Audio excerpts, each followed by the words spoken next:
What do you think a lot of these athletes get wrong? Because when I think of, like, let's say, like a Connor McDavid, who, he was introduced to his wife through a guy that he's playing with the Oilers, and my brain goes to, like, okay, why do you know each other? Now you're setting this up, and all the other NHL guys that do kind of similar setups, but like, what are they missing when it comes to women? Because you would think that a McDavid or a Matthews, where they're making 10, 12, 15 million a year, they have all the status in the world, they can get any female they want, but they still make these decisions where they end up with this woman that's like Tom Brady taking them to the cleaners.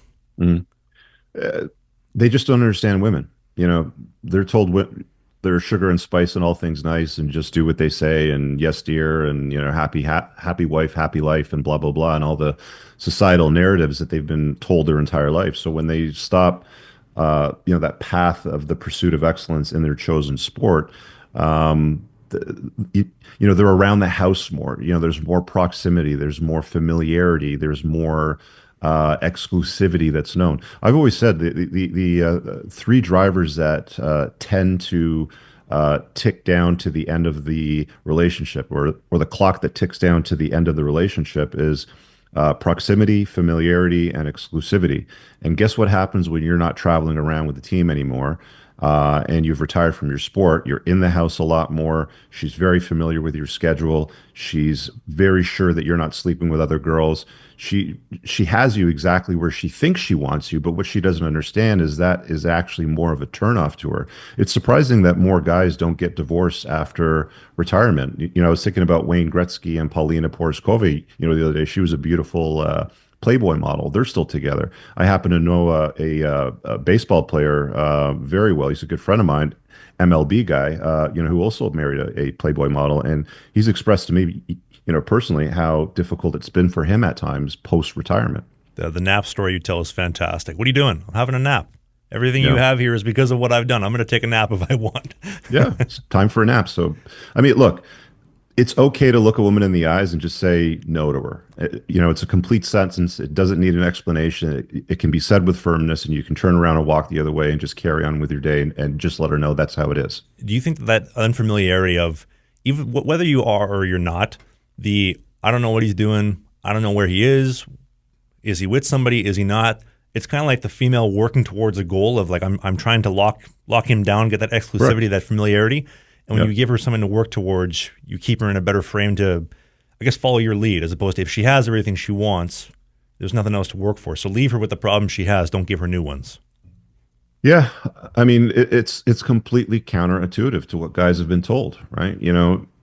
Most guys, not even knowing that they're doing it before they get into a committed type of relationship or a marriage or just dating, and their schedule is filled with playing hockey with the boys one night, cards with the boys once a month, maybe part of the bowling team, going to the gym, going to the dojo, and then he sees his girl, from time to time, until she starts asking for more of a commitment. Where are we? Where is this going? I'd like to get married, sort of thing. And as a guy, we're people pleasers. We've been told to make her happy wife, happy life, right? So we start nodding our head along the way and saying yes, yes, yes, and we give her everything that she wants. And I talked about this in my book. There's this process called Betaization through 1,000 concessions. It's not a question of whether or not a man will go through it. It's to what extent. To what extent will he stamp yes to everything that she wants to say and do? And that generally doesn't work out for them. And women are complicit in the deterioration of their own relationship, unknowingly playing a significant role in it, if I can put it that way.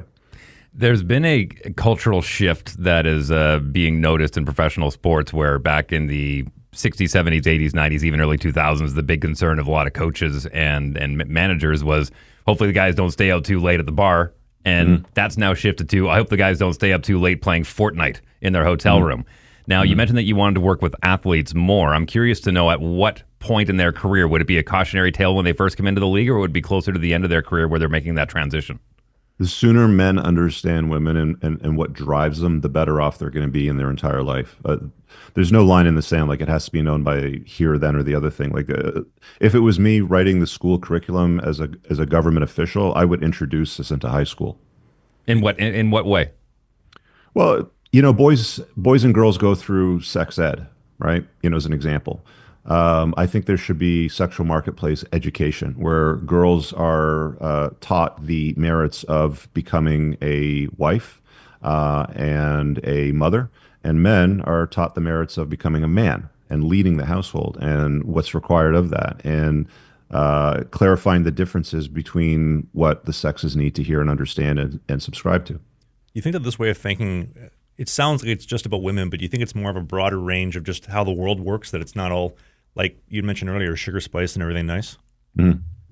Yeah, that's just how things are. Like the vast majority of the things that we do today in relationships generally don't work, right? And it's because we lie to women, and we mostly lie to women because we want to sleep with them, right? And we tell them what they want to hear instead of what they need to hear.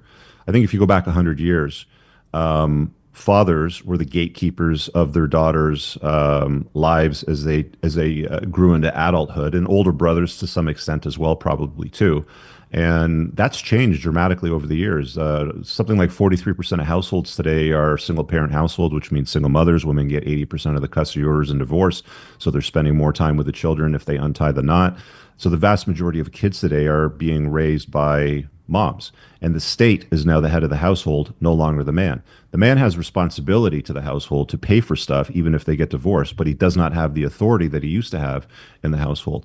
And that's changed the dynamic of the way that women operate. And because men are generally softer than what they were decades ago, they just nod their head and they do what women say, and they just they just placate their whims.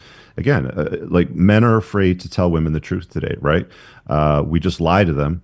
Not me, but most men out there will lie to them and tell them what they want to hear because they want to sleep with them. Well, as George Costanza once said, lying can be a very effective dating tool. Yes, sure. Certainly is. So if you enjoyed what you just saw, we do new clips every single day, twice a day on the Clips channel. You see clips right here. And beside Dave's crotch, we have a full-length show every single Sunday, right by my hand. Click right here.